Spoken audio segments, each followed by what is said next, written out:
Well, the previous video has explained how two conflicting governmental organisations, the Provisional Government and the Soviet, emerged from the February Revolution.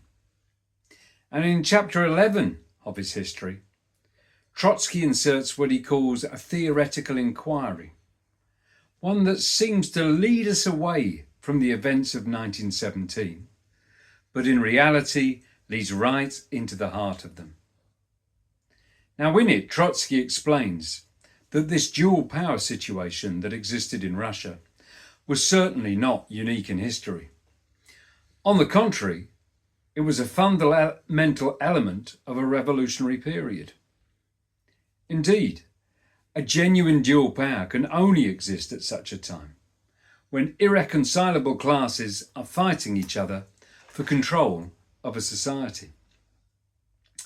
Trotsky explains that in normal times, society needs a single government in order to advance. But this only happens when a strong ruling class is able to stamp its economic and political regime on the whole of society. But in a time of revolution, when old ideas are being challenged, the new revolutionary class strives to lay claim to state power. It will either create its own alternative state organisation or take over and adapt existing ones. However, such a transformation does not develop from nowhere overnight.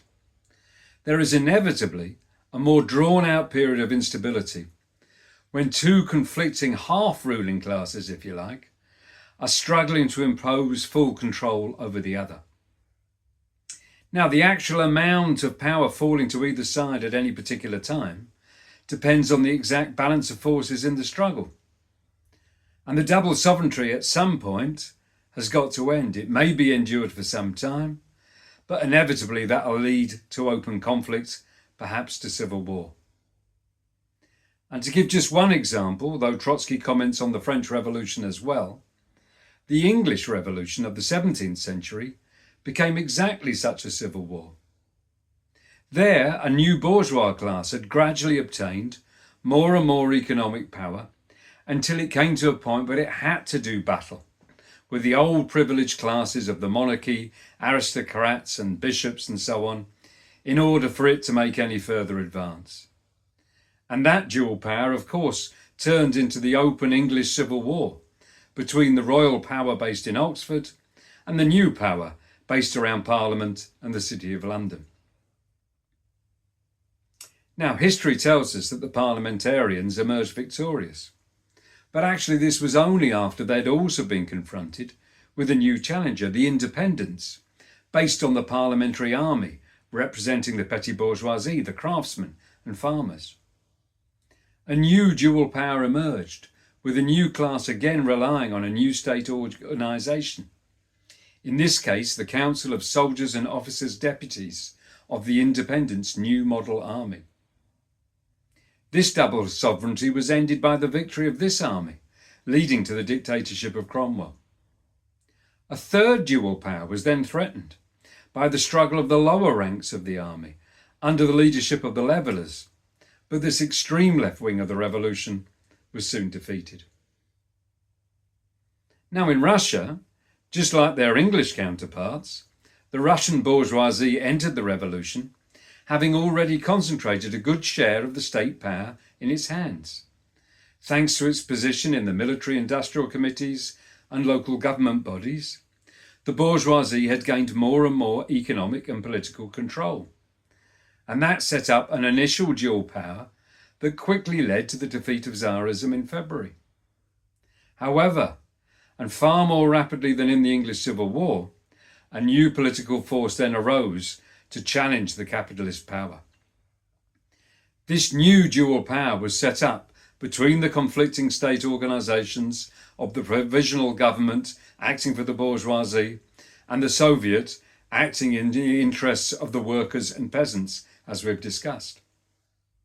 And as Lenin pointed out, when also emphasising the existence of this dual power soon after his return to Russia in April, he pointed out this was a new type of power, akin to that set up by the Communards of Paris in 1871. Because, as he said, It was based on the direct initiative of the people from below, and not on a law enacted by a centralised state power. In previous revolutions, the dual power had arisen as a natural stage in the struggle, with the contending forces trying to replace the double sovereignty with their own rule. Trotsky explains, however, that the peculiarity of the February Revolution was that we see the official democracy consciously and intentionally creating a two-power system, dodging with all its might the transfer of power into its own hands. The double sovereignty is created, or so it seems at a glance, not a result of a struggle of classes for power, but as the result of a voluntary yielding of power by one class to another. But if you look deeper, the twofold rule of the provisional government and the executive committee had the character of a mere reflection. It only reflected the still concealed double sovereignty of the bourgeoisie and the proletariat.